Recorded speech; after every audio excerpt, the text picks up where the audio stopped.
Well, hello there folks, and how is it going? And welcome back to another video.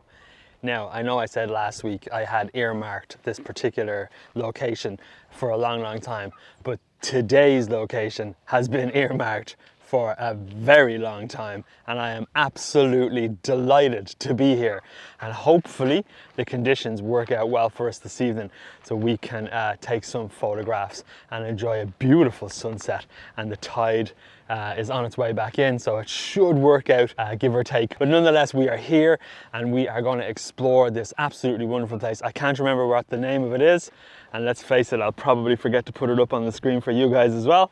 So we shall just enjoy this wonderful mystery adventure together. But you might recognize it as we begin our journey through, because at least from a photography standpoint, it's one of those rare hidden gems that offers wonderful compositions. And when the light is correct and the tide is correct, which we're hoping for this evening, yes, we are going to be in for a real treat. So got tonight's sunset, and then get up early tomorrow morning for the sunrise as well.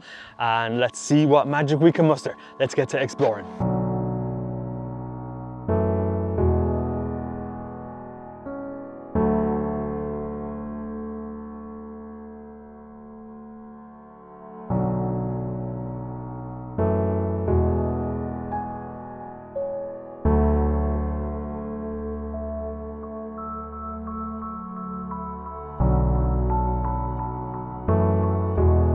So, as you can see, hopefully from that B-roll that I just shot, it's incredible. Like it's such a marvelous place. As I'm walking around, there's a few people, which is great. It's like an abandoned kind of fishing port. It's about the extent of my knowledge, but all I know is it offers absolutely incredible examples of how leading lines can impact your photography. Maybe I should start making some video tutorials and, you know, come to a place like this. So the tide is on its way in. It is 7:10, sun sets at 8.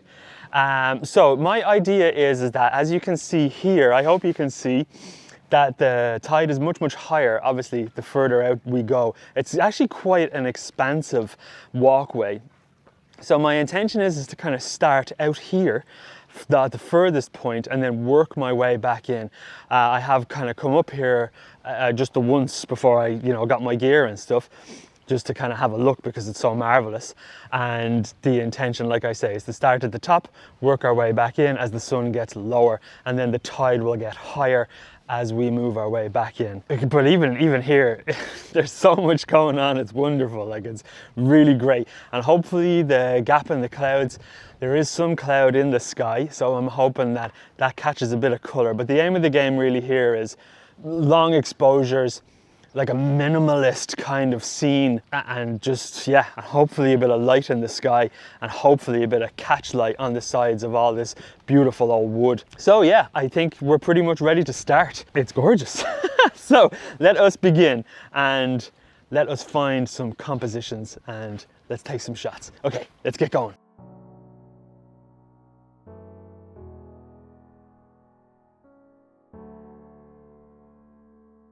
Welcome friends to the ASMR Photography Studio.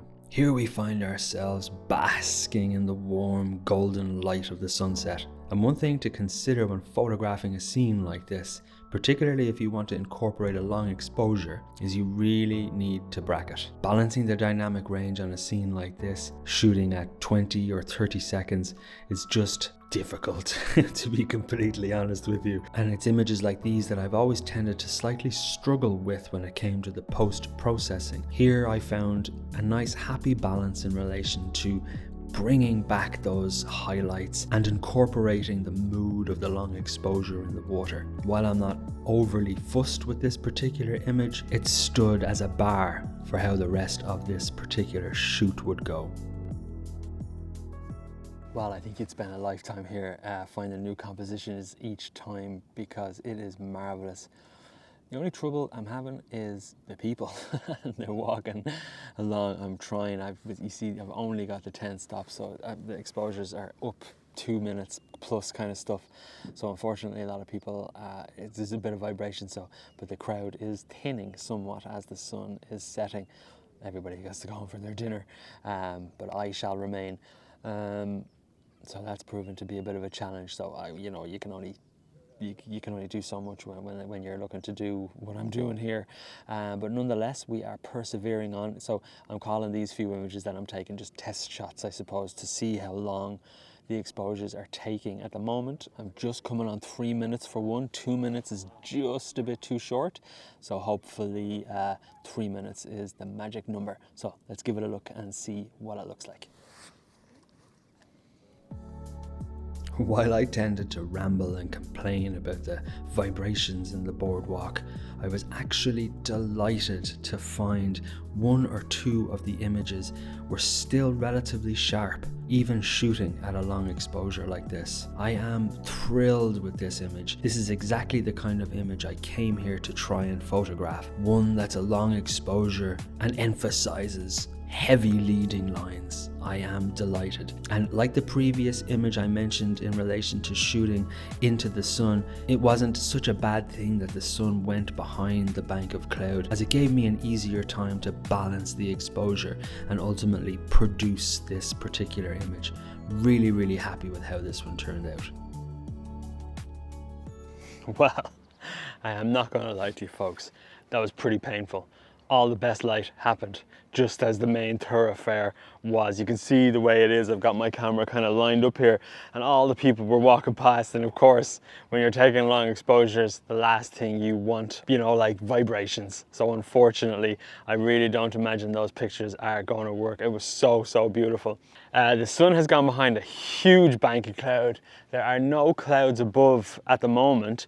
Well, probably not for the rest of the night, but nonetheless I'm going to continue shooting anyway, because it seems like everybody's gone now, and then hopefully tomorrow morning as well, for the sunrise there won't be people here, because it's pretty flat off to the horizon where the sun will come up, so hopefully we can catch a bit of light. But nonetheless, like I say, I'm going to continue to shoot, because like I said earlier, it really lends itself well to like super minimal kind of frames, and that's ultimately what I'm doing at the moment. I have a feeling this image is probably going to run itself about 5 minutes worth of an exposure, because it's still just a bit too bright for me to not use bulb mode, because I've only got the 10 stop. I have to do these crazy long exposures, but nonetheless, as the light fades a bit more, I'll be able to just, maybe shoot 30 seconds or so. One thing that will become apparent is that this particular set of broken jetty really caught my attention. So I photographed it a couple of times, so you're going to see it a couple of times. This image, I think, is my favorite from the entire sunset and sunrise shoot at this location. I absolutely love it, and like the previous image, this one is exactly the kind of image that I envisioned myself photographing while at this location. Just this minimalist scene, and I love the contrast between this one and the previous one being really warm and vibrant, and this one just being super cold and muted. Really delighted with how this one turned out. Well, it is proven to be a challenge, because like I said earlier, all the best light happened earlier on today, but nonetheless all these lovely lights have come on along this walkway here, so it's actually proven to be quite a nice kind of blue hour shot, trying to find a nice balance of the artificial light and the natural light that's around. Usually lends itself well to kind of blue hour images. The light is it's very faded now at the minute, so I have thankfully removed all of my filters, so I'm shooting at around 30 seconds or so, and I have just come out onto one of the kind of walkways just to try and isolate one of them into a frame. So let's head back to the camera and hope I don't fall off the edge, because some of it's old and it's rickety. So it's like the scene from Temple of Doom when the kid's jumping on the bridge and then it cracks and breaks and he almost falls. But nonetheless, let's head to the camera and have a look and see what has happened. One of the fantastic things about being at a location like this is it really gives you a great opportunity to scout and just be present and find all these extra compositions that take you by surprise as you wander and explore. This is just such a simple photograph, and one that I am absolutely delighted with. A nice happy balance of that kind of lingering blue hour light I did have to manage a lot of the artificial light by reducing the orange in post-production because it was quite impactful on the scene and ultimately made it look a bit kind of bleb. So I didn't really like it at all. So thankfully we have the options to be able to reduce those kinds of things in post-production, and I certainly took advantage of that here. But nonetheless, a very simple frame and one that I really enjoy. Well, I think I might call it quits here for tonight, because unfortunately we have reached that stage now where the artificial lights have completely dominated the scene. So it doesn't make for a kind of, obviously it's still beautiful, I don't want to take anything away from the place, but in terms of like a photography standpoint, and that balance that's really nice when it comes to kind of blue hour photography, it's a knife edge, so it can like be one way or the other, and we have reached that tipping point. So let's see, you never know, I might come back out if the stars do come out and it's clear, which it looks like it might be, then maybe my only concern obviously is those lights again, but there might be some possibilities of some composition somewhere if we step carefully. But if I don't come back out for the stars, I'll certainly be back up for the morning, and hopefully that will lend itself well to capture some nice images. So for now, let's hit the hay, and I will see you guys, if not in a few hours, then certainly tomorrow morning. Okay, take it easy. This image actually turned out surprisingly well, and a good example of what I was rambling on about in terms of balancing that blue hour natural light and the warm tones of the artificial light. This was taken right on the cusp. As you can see, the blue tones are very deep and very dark, and the orange tones in the lights are slightly blown out, but that's just my fault more so than the light's fault, because it's just a lamp. But you can find these wonderful opportunities to balance both the natural and artificial, and they create this wonderful contrast that you are able to ultimately take advantage of.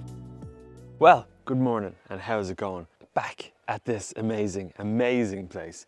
It is so beautiful. And already I've only taken maybe 2 pictures, and already I am way more enjoying myself.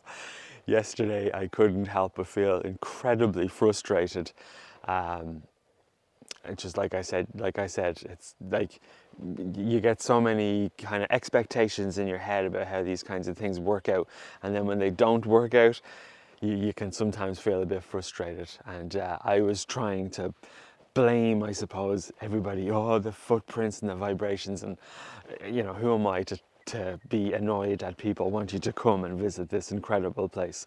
So needless to say, I am feeling much better about this morning because there's nobody here, and also as well the light is much softer. So if you can see, the sun is rising up over here, and I'm really hoping it just creates this nice kind of soft light across the whole scene.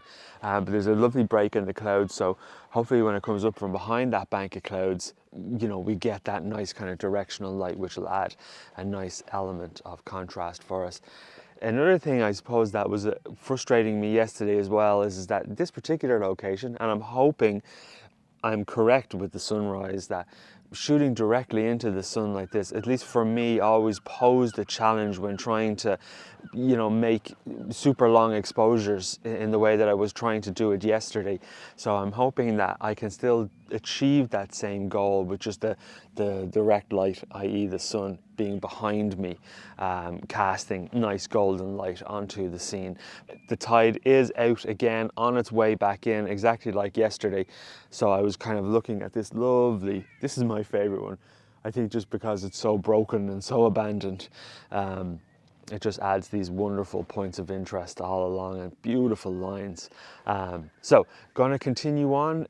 We've got about maybe 15-20 minutes before the sun comes up, and I am going to relax, take my time, and just enjoy the process. So let's get to it. So here we are again, back at this broken jetty, just as the sun was peeking over the cloud and casting just the warmest kiss of light along the stumps. I don't know what you call those particular things that come out of the water. The top of them just caught, oh man, so beautifully. And with a tighter focal length on the camera, I was able to more isolate this particular jetty, whereas the previous versions of this particular scene, there was encroaching jetties off to the right and to the left, whereas here I was able to just maneuver myself a little bit better to focus in and really create a very minimal frame. I really love this, both for its compositional elements and for the fact that that tiniest bit of light is kissing the tops of those stumpy things. Please don't leave your batteries in the car when you are a good walk from the car. So anyways, there you go. I had to run back and get some batteries.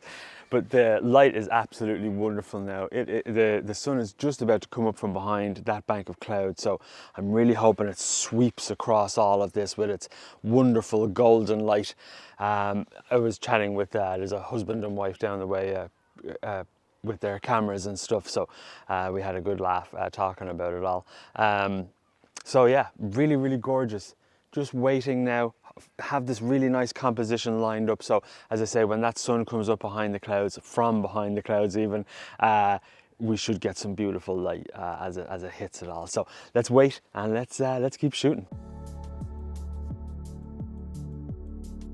So this particular composition is one that I really enjoyed from the sunset, was immediately drawn back to it for the sunrise. You would have seen the sunset version of this image earlier in the video, but for me, capturing it in the sunrise and that beautiful warm golden light that swept across the scene made it just wonderful. I really love this image. Probably I like it a bit more than the sunset version, but I'll let you guys tell me which you prefer in the comments below, so do please let me know.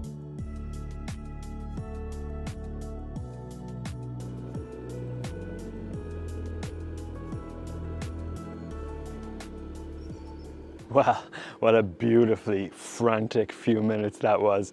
The sun came through its little gap and has now gone behind another bank of cloud, and it was glorious. My God, this is it's the exact reason why you get up to go shoot sunrise and sunsets, because just the light was, oh my God, it was so beautiful.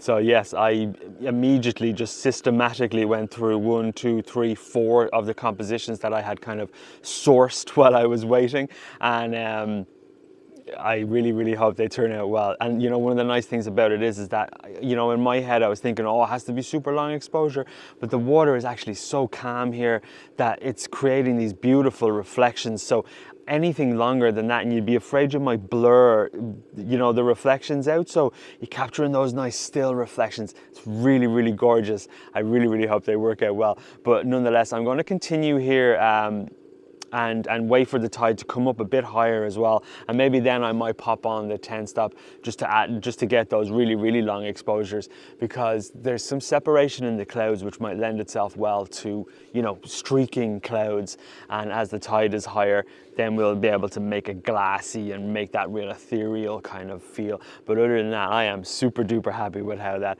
few minutes went. But unfortunately, I think that's going to be the best of the light.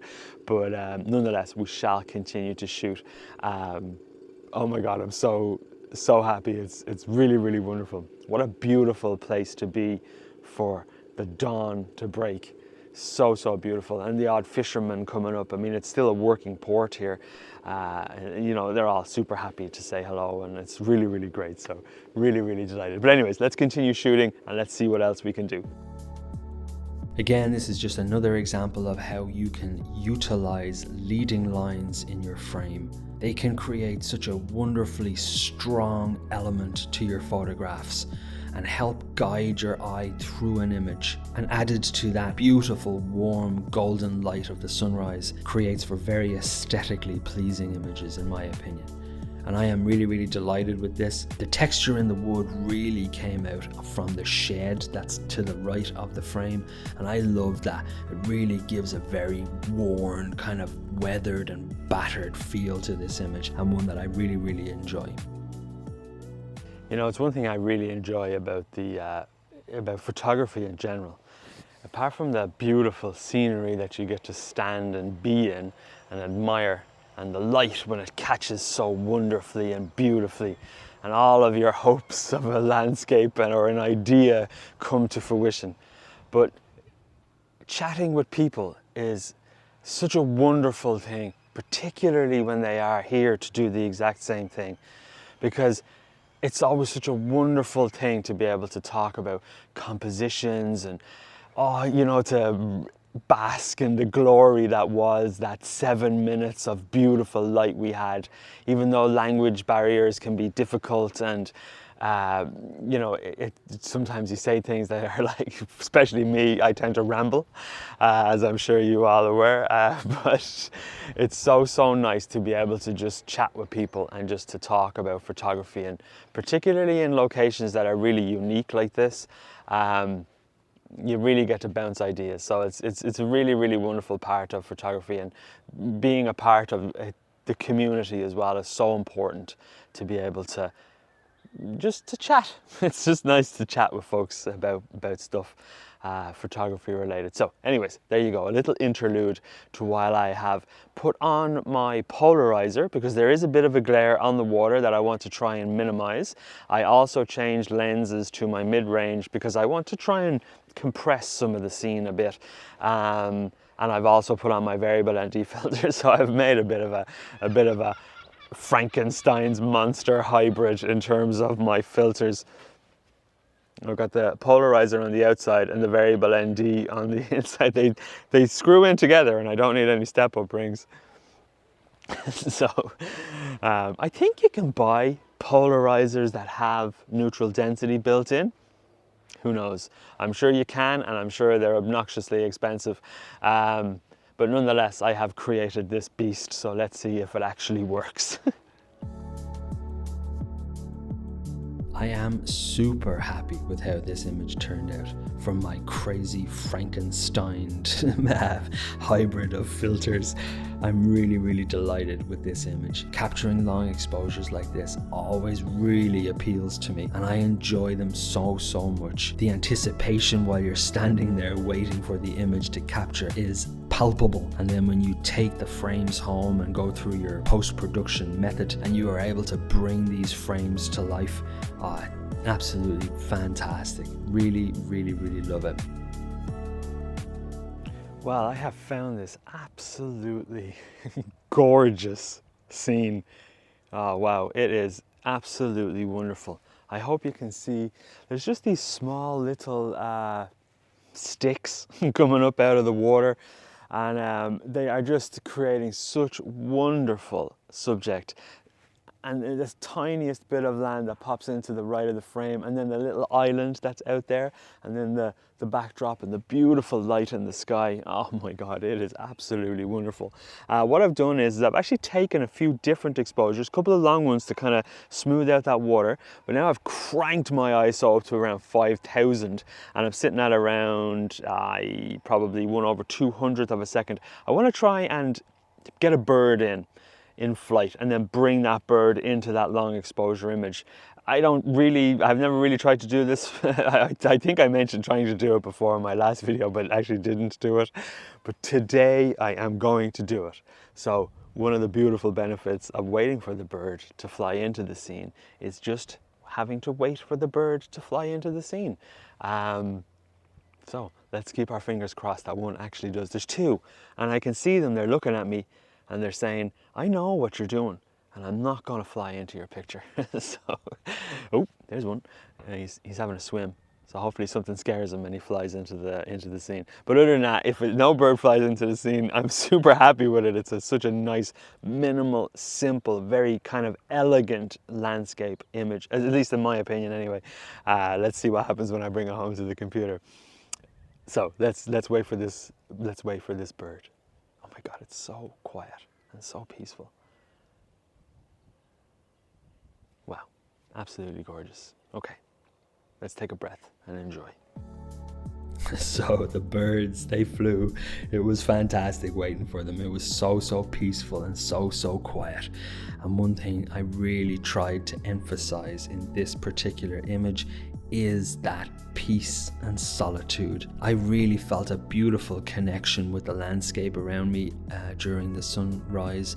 The fact that there was nobody around, it was just so quiet and so peaceful. It is a blend, as you I'm sure figured out, the first frame being the long exposure for the water, and then the second frame being a shorter exposure to try and freeze the bird as it was flying. I then was able to use the sky from the shorter exposure just to balance the dynamic range in the scene. I'm really happy with this frame, and for me was such a beautiful way to close off this shoot, one of peace and solitude and serenity. Magic. Well folks, the birds did fly, and hopefully that image comes together well for us. So I think I'm going to leave it here today. We're probably going to head home today, I think. So I hope you enjoyed all of these videos that I have put out, because I certainly had an incredible time putting them together, and of course taking all of the photographs, and just standing here, just it being so quiet still, and it's like there's nobody around. I think if you wanted to come back to a location like this particular one, like I was saying it to the chap I was speaking with earlier, and you wanted to photograph the sunset and to really, you know, minimize the amount of people that could potentially come to rattle the boards, because they are quite shaky, you'd probably need to come in the like dead of winter, like in December or something, when the sun sets at 4 o'clock. So something along those lines, which will probably be on the cards, because I absolutely do want to come back here, because it's just so wonderful. And like I said, I mean, I'm only at the kind of far end of the walkway, but there's tons behind, you know, really loads and loads behind. So anyways, enough of rambling. And the usual score: if you like the video, then absolutely please do give it a like, and if you fancy following along for more adventures, then hit that subscribe button and we shall have more adventures. Next up, I don't know where, probably somewhere local, probably somewhere that I scouted in one of the previous videos, because I'm super excited to get to those locations, particularly now that the winter has, oh well, not the summer is over, so we tend to get a bit more cloud cover here, particularly off on the east coast, or the west coast, sorry. So that could lead for some nice dramatic skies. So let's keep our fingers and toes crossed for that. See you guys and girls on the next one. So take it easy, everybody. Cheers.